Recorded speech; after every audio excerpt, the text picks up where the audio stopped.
At my daughter's wedding, her groom pushed my face into the cake, mockingly exclaiming, "Try the dessert." Anger boiled up as the icing dripped down my chin. I immediately thought of my diabetes. Then one of the guests pointed at me and exclaimed, "He's a billionaire!" The groom's smug smile disappeared. His face turned pale. He had made a mistake, and now he would pay for it. Before we continue, please subscribe to the channel and let us know where you're listening in the comments. Of course, we understand your financial limitations, Eldon Whitaker said, cutting through my sentence about wedding venues like a blade through paper. The crystal chandelier above our table seemed to dim. Conversations at nearby tables continued, but ours fell into that particular silence that follows a social execution. Priscilla's fork paused halfway to her mouth. Urban smirked behind his wine glass. Megan's face flushed crimson. I had been explaining how beautiful outdoor ceremonies could be, mentioning a park pavilion I'd seen. Simple, elegant, apparently too simple for the Whiters. "Dad makes things work with what we have," Megan said quickly, her voice pitched higher than usual. "He's always been resourceful." Resourceful. Eldon tasted the word like expensive wine. "That's one way to put it." The waiter approached with practiced invisibility, refilling water glasses. I watched the crystal catch light, wondering how much this dinner cost per minute. The menu had no prices, never a good sign. When ordering, I'd chosen the salmon, while everyone else selected aged steaks. That probably costs more than most people's weekly groceries. "Don't worry about the wedding expenses," Priscilla said, her smile sharp as her diamond earrings. "We completely understand your situation." My situation as if poverty were a medical condition requiring sympathy. Urban leaned back, expensive fabric stretching across his chest. "We've got connections with the best venues in the Hamptons, the Grand Pavilion specifically. You probably haven't heard of it." "I haven't," I admitted. 50,000 minimum just for the space. He said it casually, watching my reaction. "But don't worry about contributing, Theodore. We've got this covered." The gift box in my jacket pocket felt heavier. Inside was a vintage locket I'd found at an estate sale. Genuine Victorian silver with space for 2 photos. Beautiful, meaningful, and exactly $37. Suddenly it felt like pocket change at a luxury car dealership. Megan touched my arm. "Dad, you don't have to." "I always provide for my family," I said quietly. Eldon's laugh was dry. "Of course you do, in your own way." The dessert course arrived on plates that could feed a small village. Gold leaf, decorated chocolate constructions that looked more like art installations than food. I thought about my kitchen table at home, scarred wood where Megan had done homework for 12 years, where we'd celebrated her college acceptance with grocery store cake. "We're planning quite the bachelor party," Urban announced. "Private yacht?" "Obviously, you're welcome to join if you can get the time off work." Time off work. I hadn't needed to request time off in 15 years. Priscilla dabbed her lips with a napkin worth more than my shirt. "Theodore, what is it you do again?" "Investment consulting." "True enough, if incomplete." "How lovely. Small accounts, I imagine." The check arrived in a leather folder. Eldon didn't even glance at the total before sliding his black card inside. The waiter's grateful nod suggested a tip larger than my monthly grocery budget. Outside, valet attendants brought cars around. The Whitakers' Mercedes gleamed under streetlights like a predator. My Toyota Camry looked like it had wandered into the wrong neighborhood. "See you soon," Eldon called through his open window. "We'll handle the real planning." I helped Megan into the passenger seat. Her silence stretching between us like a bridge. I wasn't sure either of us could cross. The highway stretched ahead, illuminated by passing headlights that swept across our faces in regular intervals. Megan fidgeted with her purse strap, the leather making small squeaking sounds in the quiet car. "The restaurant was beautiful," she said finally. "Those chandeliers must have cost a fortune." I gripped the steering wheel tighter. Exit signs flashed past. "We'd be home in 20 minutes or see." 20 minutes? 20 minutes, Aheti. 20 minutes to decide whether to let this evening's humiliation stand unchallenged. "Megan," my voice came out rougher than intended. "We need to talk about Urban." Her posture shifted. "What about him? The way he spoke tonight? His family's attitude toward what? Toward you?" She turned in her seat. "Dad, they're used to having money. They don't mean anything by it." A truck passed us, its headlights briefly flooding the interior. In that moment, I saw my daughter clearly defending someone who'd let his father insult me repeatedly. Someone who'd smiled while it happened. Character doesn't change with bank account size. I said, "Tonight showed me who they really are. You barely know them.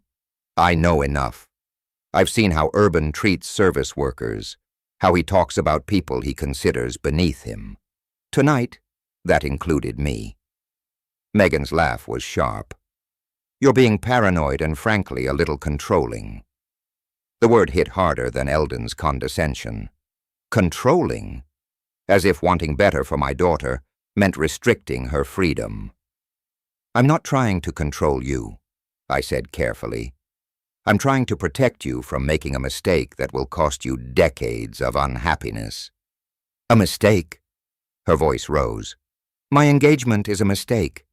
Your engagement to him might be, stop the car." "What?" I said, "Stop the car right now."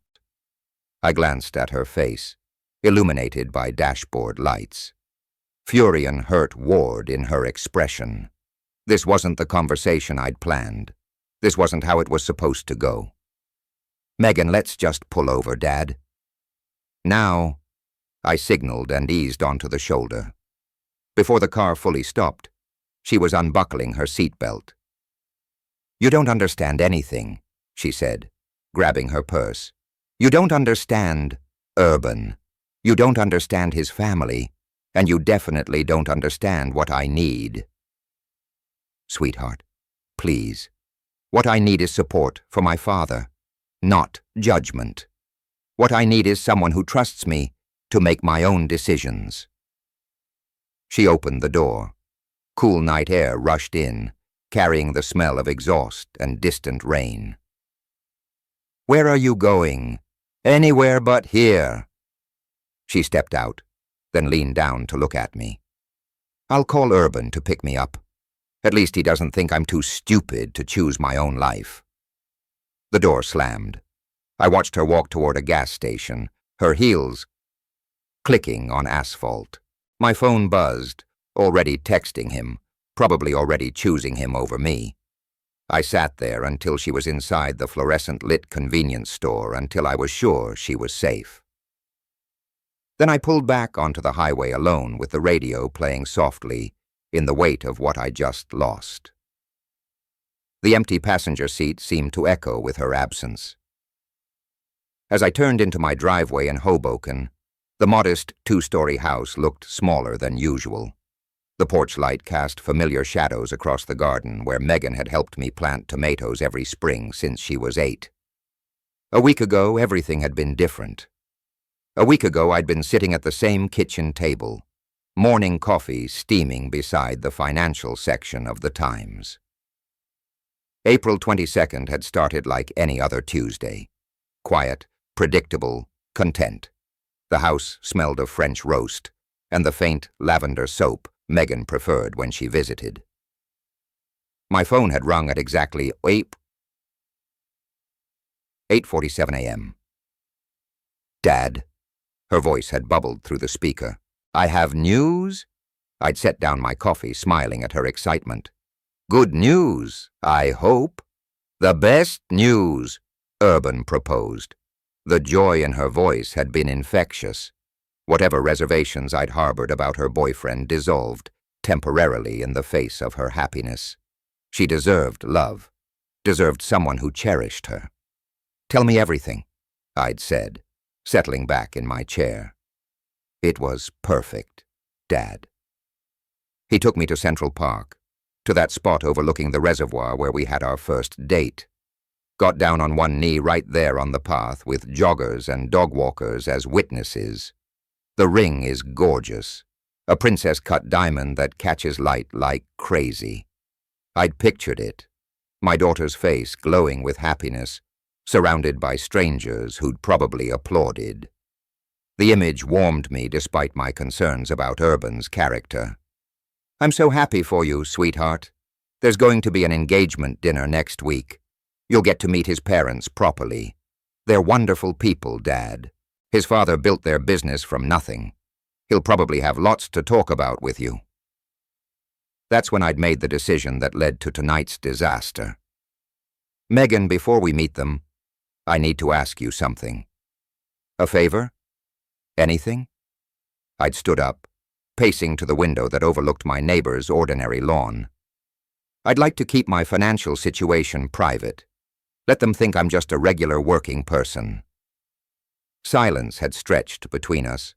When she spoke again, confusion colored her voice. "Why would you want to do that?" "Because I want to know who they really are. Money changes how people treat you, how they see you. If they think I'm wealthy, they'll put on a performance. If they think I'm ordinary, they'll treat you badly. They'll treat me honestly. And if that treatment is bad, then we'll know exactly who we're dealing with." She'd been quiet for a long moment. "Dad, that's a little manipulative, isn't it? It's practical. Real character shows when people think there's nothing to gain from kindness." Now sitting in my current driveway with the confrontation fresh in my memory, I wondered if I'd been right or simply stubborn. My modest home sat quietly around me. 3 bedrooms, 2 baths, nothing remarkable. The portfolio statements in my desk drawer told a different story, but those numbers had never mattered much to me. Inside, family photos lined the hallway. Megan at her college graduation. Megan at Christmas morning surrounded by sensibly priced gifts. Megan laughing at some joke I'd made, her face bright with uncomplicated love. I climbed the stairs to my bedroom, each step feeling heavier than the last. Tomorrow would bring the first day of what I feared might be a long silence between us. I'd asked her to hide my wealth, and in return I'd lost the only thing that truly mattered. The irony wasn't lost on me. In trying to protect her from people who valued money over character, I'd driven her directly into their arms. As I looked around my unchanged home, the familiar simplicity felt different somehow, heavier. Every modest piece of furniture, every carefully chosen economy reminded me of choices I'd made long ago, before Megan, before the money that changed everything except how I chose to live. The living room hadn't changed in 15 years. Same comfortable couch, same wooden coffee table with its careful ring stains from countless evenings reading together. The only expensive items were hidden, the investment statements locked in my desk drawer, the emergency fund that could buy this entire neighborhood. I settled into my reading chair, the one Megan had helped me pick out at a second-hand store when she was 16. "Dad, this one's perfect," she'd said, running her hands along the worn leather. "It looks like it has stories to tell. Stories like the one I'd never told her about 1995, 28 years old, living in a studio apartment in San Francisco that barely qualified as housing. The Murphy bed folded down to cover half the floor space. My kitchen was a hot plate and a mini fridge that hummed like a dying animal. Every morning, I'd walk 12 blocks to the accounting firm rather than spend $2 on the bus. My savings account held exactly 5,027s. I knew because I checked the balance obsessively, the way some people check their pulse. 5,000. represented 2 years of living like a monk, eating nothing but pasta and canned vegetables, wearing the same 3 shirts in rotation. The meeting happened on a Tuesday. I was walking back from lunch, a bagel from the day-old bin, when 2 young men approached me outside the coffee shop where I sometimes allowed myself 1 small cup. "Excuse me," the taller one said. "Are you an accountant?" They looked barely old enough to vote. The shorter one clutched a worn laptop like a life preserver. Both wore excitement like expensive cologne, impossible to ignore. "I work in accounting," I admitted carefully. "We need someone to look at our numbers," the tall one continued. "Someone smart, someone who understands money." They explained their idea over terrible coffee in my building's lobby, a software platform that would revolutionize how people shared information. The internet was still young then, dial-up connections and basic websites. Their vision seemed impossible and inevitable simultaneously. "We need initial investment," the short one said, his hands shaping slightly. "Nothing huge. 5,000 would let us rent office space, buy better equipment, maybe eat something other than ramen for a few months. 5,000? My entire safety net." I should have said no. Should have explained that losing 5,000 would mean moving back to my parents' basement in Ohio, admitting defeat. Instead, I found myself asking questions. What was their market research, revenue projections, competition analysis? They had answers, good ones. More importantly, they had something I recognized for my own mirror: hunger, not for luxury, but for the chance to build something meaningful. "If I invest," I said slowly, "I want 10% equity. Deal. No hesitation, no lawyer, just a handshake in a lobbying that smelled like industrial carpet and broken dreams." 6 months later, their first major client signed. 18 months after that, a tech giant acquired them for $42 million. My 5,000 became $4.2 million overnight. I sat in my unchanged living room, remembering that moment, the phone call that changed everything, the realization that money was just a tool, not a destination. I'd seen what wealth did to people, watched the lottery winners and inheritance recipients in my accounting practice, watched money reveal character rather than create it. That's why I kept living simply, why I raised Megan to value work over wealth, character over capital, why I'd asked her to hide my financial situation from the Whitakers. The photograph on my end table showed Megan at her college graduation, beaming beside me in front of a modest restaurant where we'd celebrated. She had no idea her education was paid for by tech stock dividends. No idea her father could have bought her anything she wanted. Tomorrow I realized I'd need to decide whether that philosophy was worth losing my daughter forever. Morning light didn't make the situation clearer. I woke up hoping last night had been a nightmare, that my daughter hadn't chosen urban over me in a gas station parking lot. But my phone showed no missed calls, no apologetic texts, no signs that the world had reset while I slept. Day 1 felt manageable. Megan needed space to process. I maintained my routines: coffee at 6:30, newspaper by 7, checking market reports by 8. Each time my phone buzzed, hope spiked, usually just emails about investment portfolios that seemed increasingly meaningless. By day 3, I started leaving careful voicemails. "Hi, sweetheart. It's Dad. Just wanted to say I love you. Call when you're ready. Short, respectful, not pushy." Day 7 brought longer messages.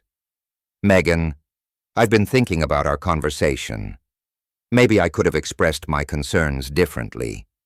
You know I want you to be happy, right? That's all I've ever wanted. Week 2, I discovered gardening. Megan had always loved my vegetable patch. We'd planted tomatoes together every spring since she was 8. Now, I worked the soil alone, pulling weeds that seemed to multiply overnight. Physical labor helped quiet the constant urge to call her.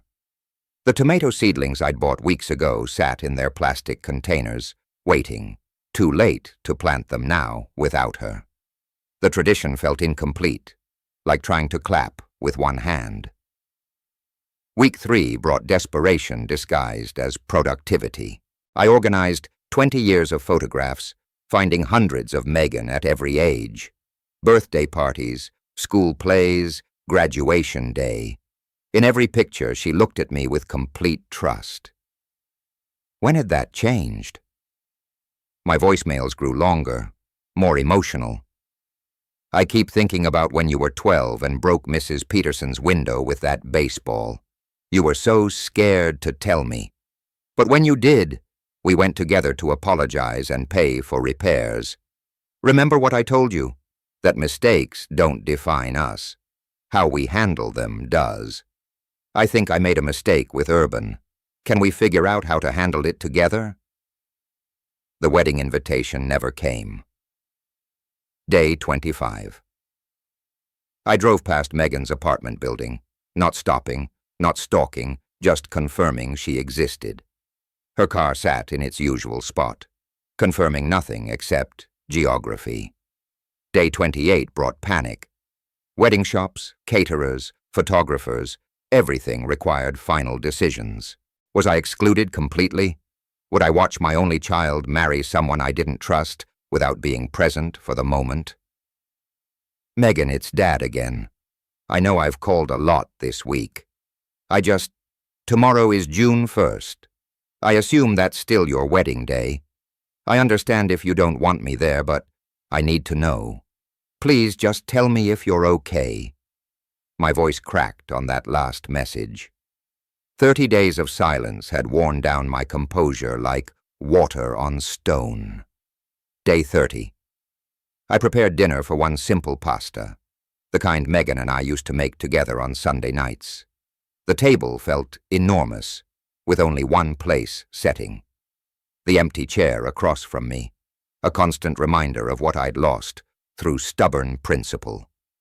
6:45 p.m. tomorrow somewhere in the Hamptons, my daughter would marry Urban Whitaker. I'd probably watch it happen through social media posts, assuming anyone bothered to include me in their feeds anymore. I sat down to eat, twirling pasta around my fork without appetite. Outside, spring was surrendering to summer. Life moved forward whether I participated or not. The phone rang. My fork clattered against the plate. After 30 days. 30 days of silence, unexpected calls meant bad news. Emergency rooms, accidents, worst-case scenarios that haunted every parent's imagination. Megan glowed on the screen. My hands trembled as I swiped to answer. Hello, Dad. Her voice was smaller than I remembered. Nervous. Hi. I stood up so quickly my chair scraped against the floor. Are you okay? Is everything... I'm fine. I'm calling because tomorrow is... She paused. I could hear traffic in the background. Urban's voice saying something indistinct. The wedding is tomorrow. I know. The words came out rough. I cleared my throat. I wasn't sure if I want you there. Relief hit like a physical blow. I leaned against the dining room wall, suddenly dizzy. Thank you. I was hoping, but there are conditions. Of course, there were. Nothing came easy anymore. I'm listening. You can't say anything negative about Urban. You can't make faces or comments or whatever that thing is you do when you disapprove. What thing? You know what thing? That subtle eyebrow thing. The way you pressed your lips together at dinner that night. I touched my eyebrow unconsciously. I don't promise me, Dad. This is my wedding day. It needs to be perfect. Perfect. for her. I could manage perfect, or at least the appearance of it. I promise. No comments, no faces, no disapproval. I'll be the model father of the bride. Her exhale was audible. Good. The ceremony starts at 4 o'clock. The Grand Pavilion in the Hamptons. I'll text you the address. Cocktails at 5 o'clock. Dinner at 7. What should I wear? Navy suit is fine. Nothing too formal. The Whitakers already think. She stopped herself. Think what? Nothing. Just navy suit is perfect. We both knew she'd been about to say the Whitakers already thought. I couldn't afford anything formal. Probably true from their perspective. Megan about that night in the car. Dad, don't. Let's start fresh tomorrow. Okay. Clean slate, clean slate. As if 30 days of separation could be erased with good intentions. But I'd take whatever she offered. Clean slate, I agreed. I love you, sweetheart. I love you too, Dad. I'll see you tomorrow. The line went dead. I stared at the phone for a long moment, hardly believing the conversation had actually happened. 30 days. 30 days of agonizing silence ended with a 5-minute call that changed everything. My dinner sat cooling on the table, but I had no appetite. Instead, I climbed the stairs to my bedroom, opening the closet to examine my navy suit. The same one I'd worn to that disastrous dinner. But tomorrow it would serve a different purpose. Tomorrow I'd walk my daughter down the aisle to marry someone I didn't trust. I'd smile and shake hands with people who'd spent an evening mocking my imaginary poverty. I'd pretend everything was perfect, while watching my only child bind herself to a family that measured worth in dollars. But I'd be there.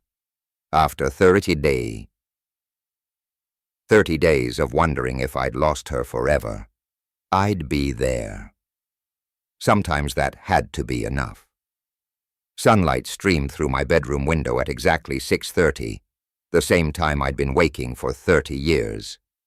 But today felt different. Today I'd see my daughter again. The navy suit hung on my closet door, pressed and ready. I'd chosen it carefully the night before. My best, but not ostentatious. Conservative tie, polished black shoes, everything Megan had requested. Nothing the Whitakers could criticize as trying too hard.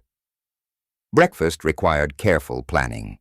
My blood sugar monitors showed normal levels, but wedding stress could change that quickly.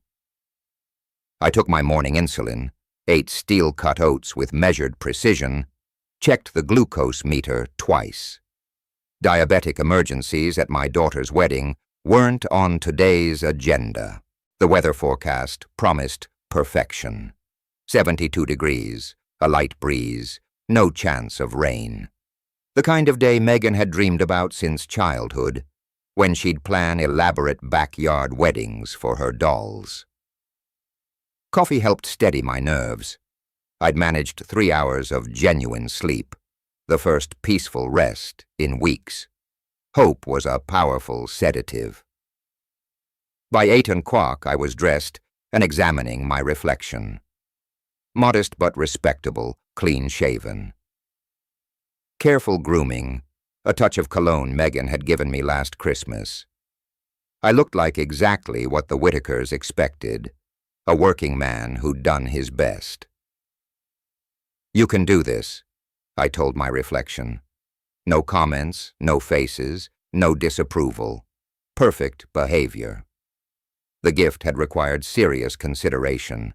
Too expensive would seem suspicious. Too cheap would embarrass Megan. I'd settled on a crystal vase from the local shop, elegant enough for the occasion, modest enough to fit my supposed budget. $68 that felt appropriately thoughtful without raising questions. The shop owner had wrapped it beautifully, adding white ribbon and a small card. For the happy couple I'd written, wishing you joy, love, and understanding in your marriage. Understanding. If only they knew how much I understood about their character already. My phone showed several texts from acquaintances wishing Megan well. People who'd watched her grow up, who remembered her first steps in this very hallway. They had no idea today might be the last time I'd walk her down any aisle. The drive to the Hamptons would take 2 hours in Saturday traffic. Ceremony at 4, which meant leaving by noon to allow for parking and pre-wedding photographs. Time enough for one final check of everything. Insulin pen and jacket pocket. Emergency glucose tablets and pants pocket. Gift receipt and wallet, just in case. Phone fully charged. Everything a responsible father might need for his daughter's wedding day. I looked around my modest home one last time. If today went poorly, if I couldn't maintain the perfect behavior Megan required, this might be my last peaceful morning here. Tomorrow could bring another month of silence or worse, but today also held possibility. Maybe Urban would surprise me. Maybe wedding joy would smooth the rough edges I'd seen at dinner. Maybe my daughter would find happiness despite my reservations. I picked up the wrapped gift and my car keys. Time to find out which version of today would unfold. The Toyota started reliably as always. I adjusted the rearview mirror, checked my appearance one final time, and backed out of the driveway. The Hamptons awaited, along with whatever this day would bring. The Grand Pavilion rose from manicured lawns like something from a magazine spread. Bentleys and Mercedes lined the circular drive, their chrome gleaming in afternoon sunlight. My Toyota looked like a lost delivery truck among thoroughbreds. A valet approached with barely concealed surprise. "Sir, are you here for the Whittaker-Harrington wedding? I'm the bride's father." His expression shifted to professional sympathy. "Of course, sir, right this way." The venue's entrance hall sparkled with crystal chandeliers worth more than most houses. Floral arrangements towered like small trees, each bloom perfect, each stem precisely placed. The air smelled of expensive perfume and imported lies. "Theodore." Priscilla's voice carried across the marble foyer like a foghorn. "Everyone, this is Megan's father." 20 well-dressed guests turned to stare. Their eyes took inventory. Modest suit, department store shoes, gift that clearly wasn't from Tiffany. Polite smiles followed, the kind reserved for charity cases. "How wonderful that you could make it." Eldon materialized beside his wife. "I know the drive from where is it you live again? Hoboken, right? Quite a distance in that little car of yours." The photographer appeared, expensive equipment draped around his neck. "Family photos in 5 minutes. Immediate family only," Priscilla clarified quickly. "Theodore, perhaps you could wait over there." Over there meant a corner beside the coat, away from the important people. I watched the Whiters pose with Megan, their designer clothing coordinated like a fashion shoot. Urban's groomsmen joined them, all Harvard ties and inherited confidence. A waiter offered champagne from a silver tray. "Krug clothes, damn," he announced to the group. "Excellent vintage." "My goodness," one guest commented. "That's $300 a bottle." "Only the best for our son's wedding," Eldon declared loud enough for everyone to hear. Of course, not everyone appreciates fine champagne. He looked directly at me while saying it. The ceremony seating revealed another calculated insult. Front rows gleamed with Whittaker business associates and society friends. I was directed to row 7 behind elderly relatives and plus ones. The father of the bride relegated to the cheap seats. "Beautiful ceremony location," I commented to the woman beside me. "Oh, yes," she whispered back. $50,000 just for the venue rental. Thank goodness the Whittakers could afford it properly. I heard the bride's family, She trailed off, realizing her mistake. Has very modest means. I finished for her. Yes, I've heard that too. Urban's best man made rounds with expensive cigars. Cuban, he announced proudly, saved for special occasions. The humidor bypassed my row entirely. During cocktail hour, I caught a brief moment with Megan. She looked radiant in silk and pearls, happiness glowing beneath carefully applied makeup. You look beautiful, sweetheart. Thank you for coming, Dad. I know this isn't easy. It's your day.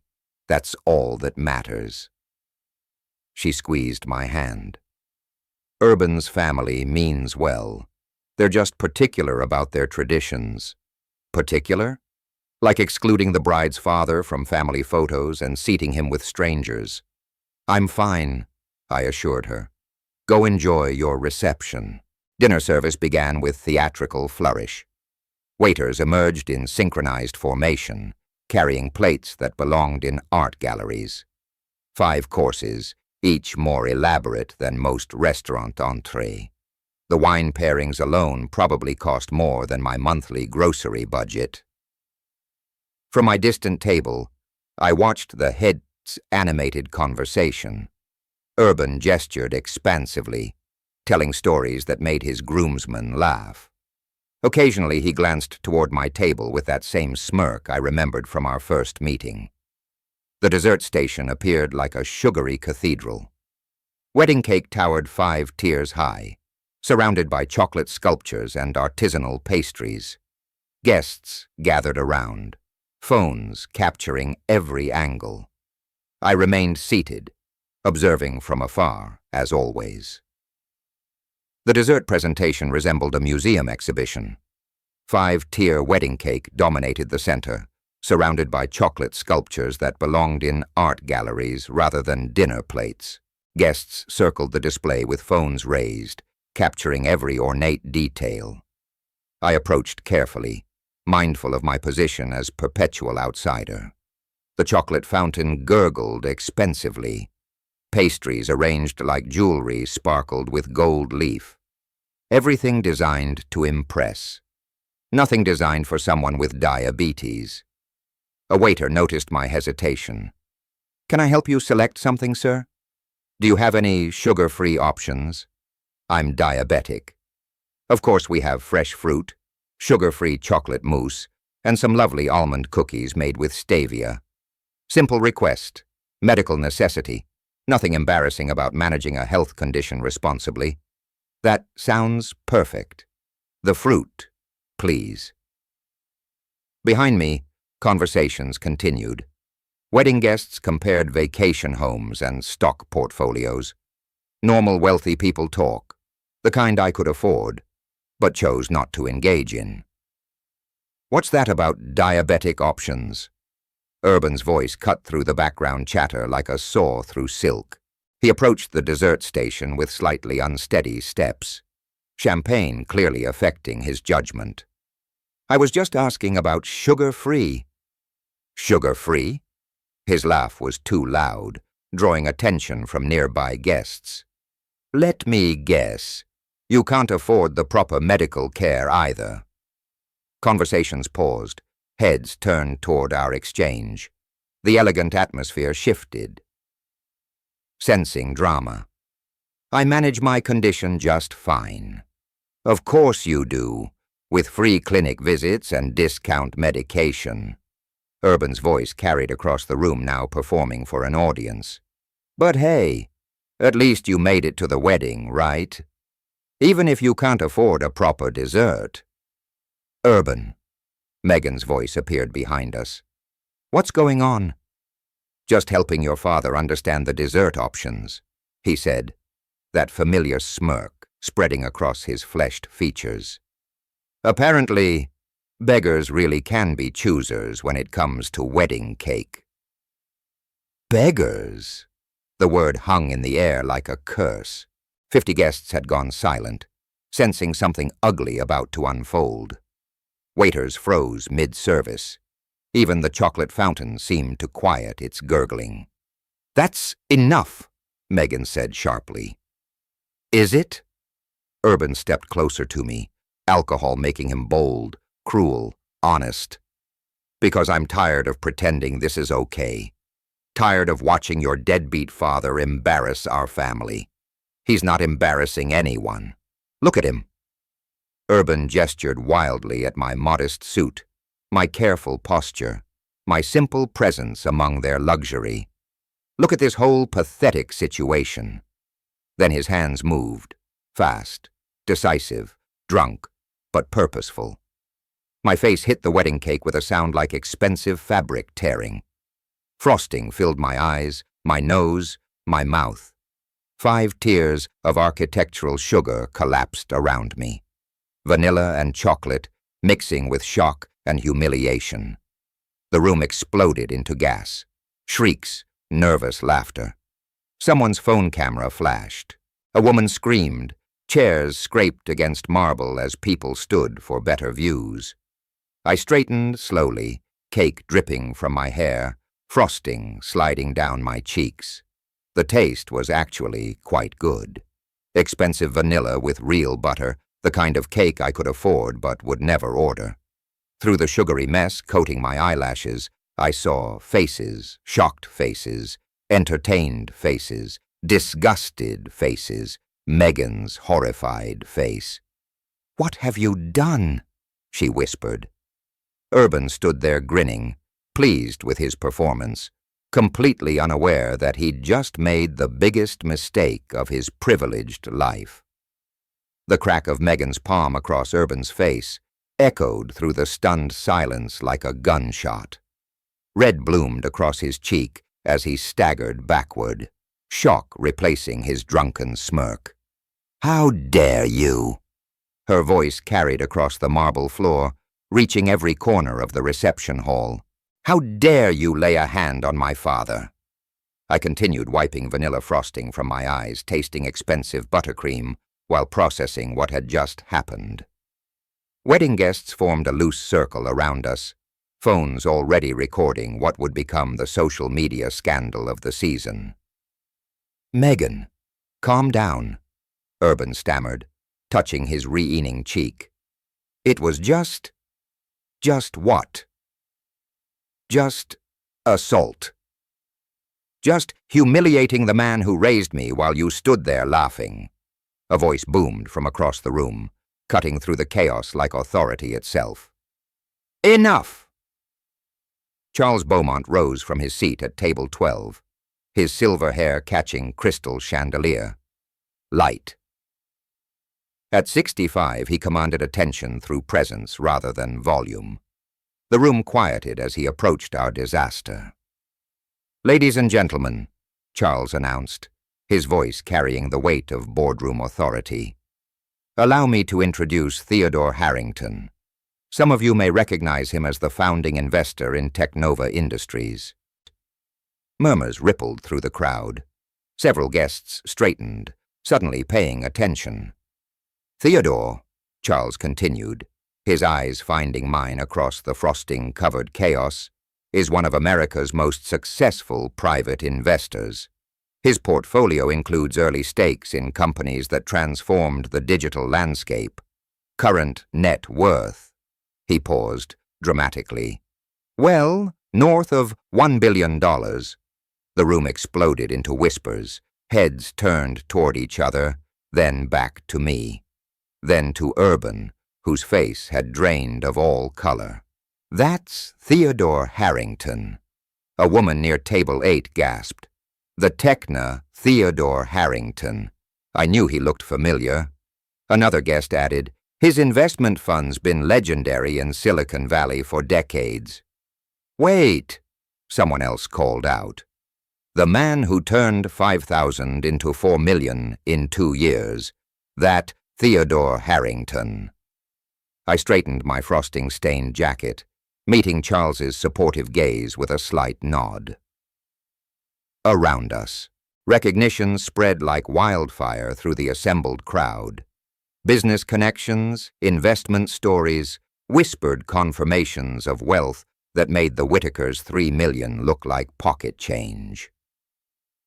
Urban's face had progressed from red to white to green.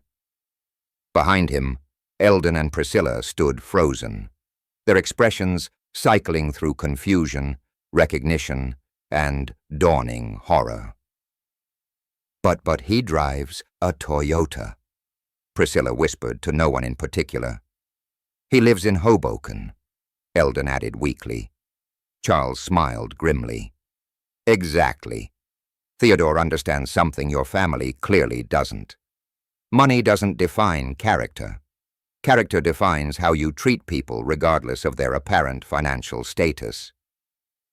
The circle of guests pressed closer, fascinated by the unfolding drama.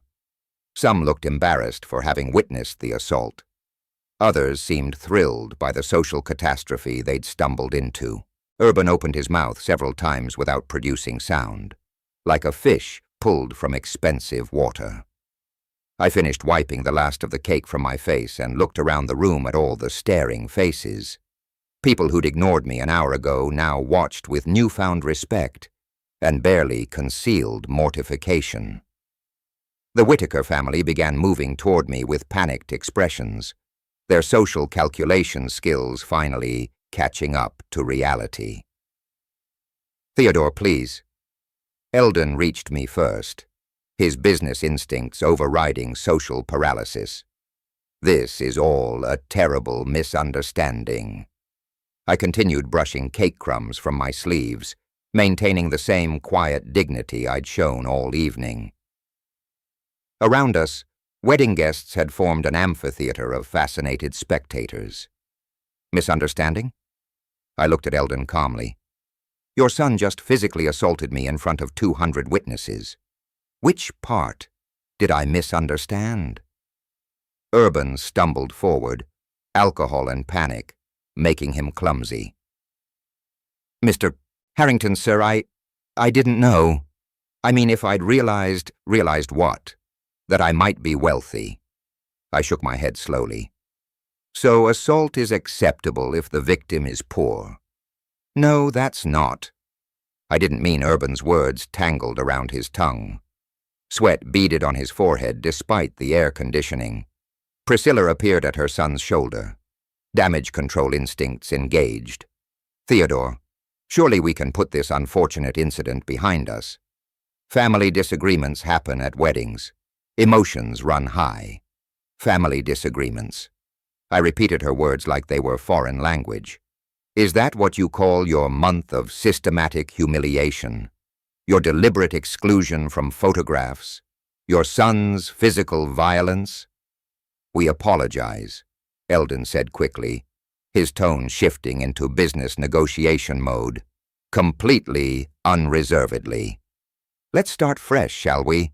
Clean slate." The same words Megan had used during our reconciliation call. But these words carried no love, only calculation. "Start fresh," I mused aloud. "Now that you know I have money." "Your financial status has nothing to do with this," Priscilla protested, her voice pitched too high. Charles Beaumont laughed harshly from nearby. "Madam, your treatment of Theodore had everything to do with money.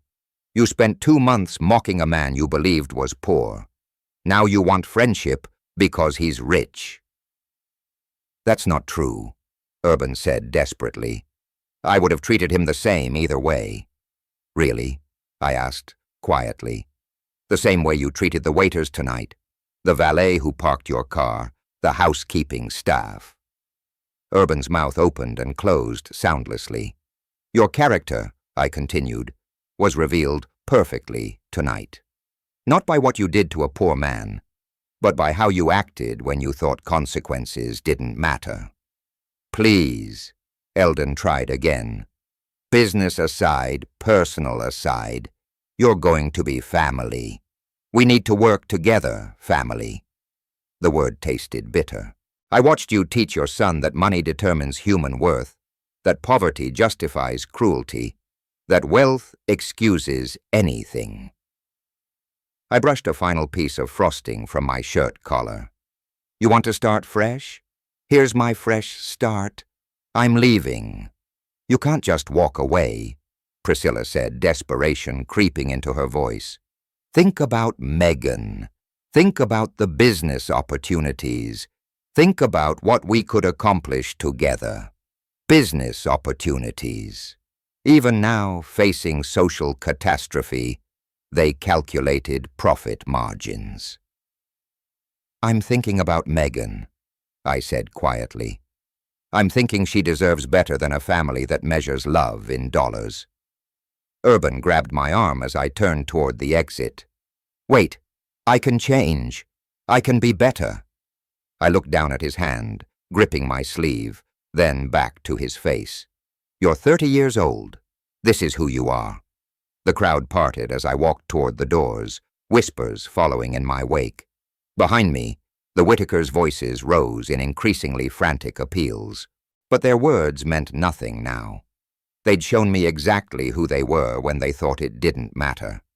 Evening air washed over me like absolution as I stepped outside the grand pavilion. Behind me, muffled voices continued the social catastrophe I'd left behind. Ahead, the parking lot stretched toward my modest Toyota sanctuary among the abandoned luxury vehicles. Footsteps pounded on marble, then concrete. Someone running. Dad, wait! I turned to see Megan lifting her wedding dress, designer silk trailing as she chased me across the asphalt. Her carefully styled hair had loosened, makeup-streaked tears I hadn't seen her shed. Sweetheart, you should go back inside. It's your wedding. No. She stopped in front of me, breathing hard. It's not anymore. We stood there in the golden hour light, father and daughter separated by months of hurt and misunderstanding. Her wedding dress costs more than most cars. My suit was stained with cake that probably costs more than most dinners. I'm so sorry, she whispered. You were right. About everything about Urban, about his family, about what money does to people. I'm sorry too, I said quietly. I should have told you the truth from the beginning. Why didn't you? I looked toward the ocean visible beyond the pavilion's manicured gardens. Because I wanted you to choose someone who loved you for who you are, not what I have. I wanted your relationships to be genuine like ours. The question hung between us like a bridge I wasn't sure we could cross. Our relationship is genuine, I said finally. It survived wealth, poverty, conflict, separation. It survived tonight. Megan stepped closer, her hand finding mine.